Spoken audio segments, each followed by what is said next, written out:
اعوذ باللہ من الشیطان الرجیم۔ بسم اللہ الرحمن الرحیم۔ شروع اللہ کے نام سے جو بڑا مہربان نہایت رحم والا ہے۔ السلام علیکم ورحمۃ اللہ وبرکاتہ۔ معزز ناظرین اکرام، اگر آپ ہمارے چینل پر فرسٹ ٹائم آئے ہیں یا ہمارا چینل سبسکرائب نہیں کیا ہوا تو ہم تہہ دل سے ریکویسٹ کرتے ہیں کہ ہمارے چینل کو سبسکرائب کر دیں، ہمارے ویڈیو کو لائک اور شیئر کر دیں۔ اسلام کی تبلیغ۔ اس کے بعد کچھ دن تک آپ صلی اللہ علیہ وسلم خاموش رہے۔ پھر آپ صلی اللہ علیہ وسلم کے پاس جبرائیل علیہ السلام نازل ہوئے۔ انہوں نے آپ کو اللہ کی جانب سے اللہ تعالیٰ کے پیغام کو ہر طرف پھیلا دینے کا حکم سنایا۔ آپ صلی اللہ علیہ وسلم نے دوبارہ لوگوں کو جمع فرمایا۔ ان کے سامنے یہ خطبہ ارشاد فرمایا: اللہ کی قسم جس کے سوا کوئی معبود نہیں، میں خاص طور پر تمہاری طرف اور عام طور پر سارے انسانوں کی طرف اللہ کا رسول بنا کر بھیجا گیا ہوں۔ اللہ کی قسم تم جس طرح جاگتے ہو اسی طرح ایک دن حساب کتاب کے لیے دوبارہ جگائے جاؤ گے۔ پھر تم جو کچھ کر رہے ہو اس کا حساب تم سے لیا جائے گا۔ اچھائیوں اور نیک اعمال کے بدلے میں تمہیں اچھا بدلہ ملے گا اور برائی کا بدلہ برا ملے گا۔ وہاں بلا شبہ ہمیشہ ہمیشہ کے لیے جنت ہے یا ہمیشہ ہمیشہ کے لیے جہنم ہے۔ اللہ کی قسم اے بنی عبد المطلب، میرے علم میں ایسا کوئی نوجوان نہیں جو اپنی قوم کے لیے اس سے بہتر اور اعلیٰ کوئی چیز لے کر آیا ہو۔ میں تمہارے واسطے دنیا اور آخرت کی بھلائی لے کر آیا ہوں۔ آپ صلی اللہ علیہ وسلم کے اس خطبہ کو سن کر ابو لہب نے سخت ترین انداز میں کہا: اے بنی عبد المطلب، اللہ کی قسم یہ ایک فتنہ ہے۔ اس سے پہلے کہ کوئی دوسرا اس پر ہاتھ ڈالے بہتر یہ ہے کہ تم ہی اس پر قابو پالو۔ یہ معاملہ ایسا ہے کہ اگر تم اس کی بات سن کر مسلمان ہو جاتے ہو تو یہ تمہارے لیے ذلت اور رسوائی کی بات ہوگی۔ اگر تم اسے دوسرے دشمنوں سے بچانے کے کرو گے تو تم خود قتل ہو جاؤ گے۔ اس کے جواب میں اس کی بہن یعنی نبی اکرم صلی اللہ علیہ وسلم کی پھوپھی صفیہ رضی اللہ تعالیٰ عنہ نے کہا: بھائی، کیا اپنے بھتیجے کو اس طرح رسوا کرنا تمہارے لیے مناسب ہے؟ اور پھر اللہ کی قسم بڑے بڑے عالم یہ خبر دیتے آ رہے ہیں کہ عبد المطلب کے خاندان میں ایک نبی ظاہر ہونے والا ہے، لہٰذا میں تو کہتی ہوں یہی وہ نبی ہیں۔ ابو لہب کو یہ سن کر غصہ آیا۔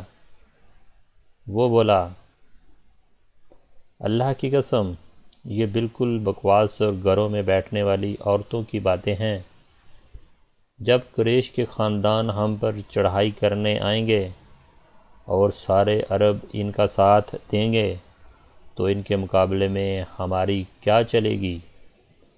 خدا کی قسم ان کے لیے ہم ایک ترنوالی کی حیثیت ہوں گے۔ اس پر ابو طالب بول اٹھے: اللہ کی قسم جب تک ہماری جان میں جان ہے ہم ان کی حفاظت کریں گے۔ اب نبی کریم صلی اللہ علیہ وسلم صفا پہاڑی پر چڑھ گئے اور تمام قریش کو اسلام کی دعوت دی۔ ان سب سے فرمایا: اے قریش، اگر میں تم سے کہوں کہ اس پہاڑ کے پیچھے سے ایک لشکر آ رہا ہے اور وہ تم پر حملہ کرنا چاہتا ہے تو کیا تم مجھے جھوٹا خیال کرو گے؟ سب نے ایک زبان ہو کر کہا: نہیں، اس لیے کہ ہم نے آپ کو آج تک جھوٹ بولتے ہوئے نہیں سنا۔ اب آپ صلی اللہ علیہ وسلم نے فرمایا، اے گروہ قریش، اپنی جانوں کو جہنم سے بچاؤ، اس لیے کہ میں اللہ تعالیٰ کے ہاں تمہارے لیے کچھ نہیں کر سکوں گا۔ میں تمہیں اس زبردست عذاب سے صاف ڈرا رہا ہوں جو تمہارے سامنے ہے۔ میں تم لوگوں کو 2 کلمے کہنے کی دعوت دیتا ہوں جو زبان سے کہنے میں بہت ہلکے ہیں لیکن ترازو میں بے حد و وزن والے ہیں۔ ایک اس بات کی گواہی کہ اللہ کے سوا کوئی معبود کوئی عبادت کے لائق نہیں، دوسرا یہ کہ میں اللہ کا رسول ہوں۔ اب تم میں سے کون ہے جو میری اس بات کو قبول کرتا ہے؟ آپ کے خاموش ہونے پر ان میں سے کوئی نہ بولا تو آپ نے اپنی بات پھر دہرائی۔ پھر آپ نے تیسری بار اپنی بات دہرائی، مگر اس بار بھی سب خاموش کھڑے رہے۔ اتنا ہوا کہ سب نے آپ کی بات خاموشی سے سن لی اور واپس چلے گئے۔ ایک دن قریش کے لوگ مسجد الحرام میں جمع ہوئے تھے، بتوں کو سجدہ کر رہے تھے۔ آپ نے یہ منظر دیکھا تو فرمایا، گروہ قریش، اللہ کی قسم، تم اپنے باپ ابراہیم علیہ السلام کے راستے سے ہٹ گئے ہو۔ آپ کی بات کے جواب میں قریش بولے، ہم اللہ تعالیٰ کی محبت میں ہی بتوں کو پوجتے ہیں تاکہ اس طرح ہم اللہ تعالیٰ کے قریب ہو سکیں۔ افسوس، آج کل ان گنت لوگ بھی قبروں کو سجدہ بالکل اسی خیال سے کرتے ہیں اور خود کو مسلمان کہتے ہیں۔ اس موقع پر اللہ تعالیٰ نے ان کی بات کے جواب میں وحی نازل فرمائی۔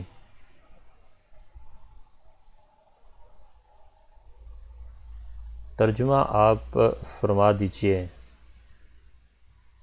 اگر تم اللہ تعالیٰ سے محبت رکھتے ہو تو میری پیروی کرو، اللہ تعالیٰ تم سے محبت کرنے لگیں گے اور تمہارے سب گناہوں کو معاف کر دیں گے۔ سورہ آل عمران میں آیات 31 میں قریش کو یہ بات بہت ناگوار گزری۔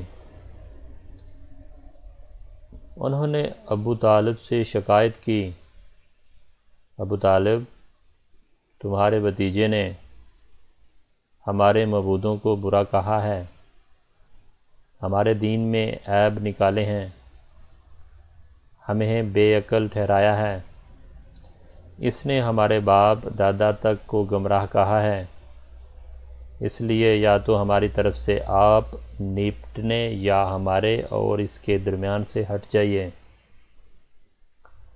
کیونکہ خود آپ بھی اسی دین پر چلتے ہیں جو ہمارا ہے اور اس کے دین کے آپ بھی خلاف ہیں۔ ابو طالب نے انہیں نرم الفاظ میں یہ جواب دے کر واپس بھیج دیا کہ اچھا، میں انہیں سمجھاؤں گا۔ ادھر اللہ تعالیٰ نے حضرت جبرائیل علیہ السلام کو آپ کی خدمت میں بھیجا۔ حضرت جبرائیل علیہ السلام نہایت حسین و شکل اور صورت میں بہترین خوشبو لگائے ظاہر ہوئے اور بولے، اے محمد، اللہ تعالیٰ آپ کو سلام فرماتے ہیں اور فرماتے ہیں کہ آپ تمام جنوں اور انسانوں کی طرف سے اللہ تعالیٰ کے رسول ہیں، اسی لیے انہیں کلمہ لا الہ الا اللہ کی طرف بلائیے۔ یہ حکم ملتے ہی آپ نے قریش کو براہ راست تبلیغ شروع کر دی، اور حالت اس وقت یہی تھی کہ کافروں کے پاس پوری طاقت تھی اور وہ آپ کی پیروی کرنے کے لیے ہرگز تیار نہیں تھے۔ کفر اور شرک ان کے دلوں میں بسا ہوا تھا، بتوں کی محبت ان کے اندر سرایت کر چکی تھی، ان کے دل اس شرک اور گمراہی کے سوا کوئی چیز بھی قبول کرنے پر آمادہ نہیں تھے۔ شرک کی یہ بیماری لوگوں میں پوری طرح سما چکی تھی۔ آپ صلی اللہ علیہ وسلم کی تبلیغ کا یہ سلسلہ جب بہت بڑھ گیا تو قریش کے درمیان ہر وقت آپ ہی کا ذکر ہونے لگا۔ وہ لوگ ایک دوسرے سے بڑھ چڑھ کر آپ سے دشمنی پر اتر آئے، آپ کے قتل کے منصوبے بنانے لگے، یہاں تک سوچنے لگے کہ آپ کا معاشرتی بائیکاٹ کر دیا جائے۔ لیکن یہ لوگ پہلے ایک بار پھر ابو طالب کے پاس گئے اور ان سے بولے، ابو طالب، ہمارے درمیان میں آپ بڑے قابل، عزت دار اور بلند مرتبہ آدمی ہیں۔ ہم نے آپ سے درخواست کی تھی کہ آپ اپنے بھتیجے کو روکیے، مگر آپ نے کچھ نہیں کیا۔ ہم لوگ یہ بات برداشت نہیں کر سکتے کہ ہمارے معبودوں کو اور باپ داداؤں کو برا کہا جائے، ہمیں بے عقل کہا جائے۔ آپ انہیں سمجھا لیں، ورنہ ہم آپ سے اور ان سے اس وقت تک مقابلہ کریں گے جب تک کہ دونوں فریقوں میں ایک ختم نہ ہو جائے۔ تو ناظرین، اگر آپ کو ہماری ویڈیو اچھی لگی تو پلیز ہماری ویڈیو کو لائک کر دیں، شیئر کر دیں، اور اگر چینل پہ نئے ہیں تو پلیز چینل کو لازمی سبسکرائب کر لیجئے۔ Thanks for watching.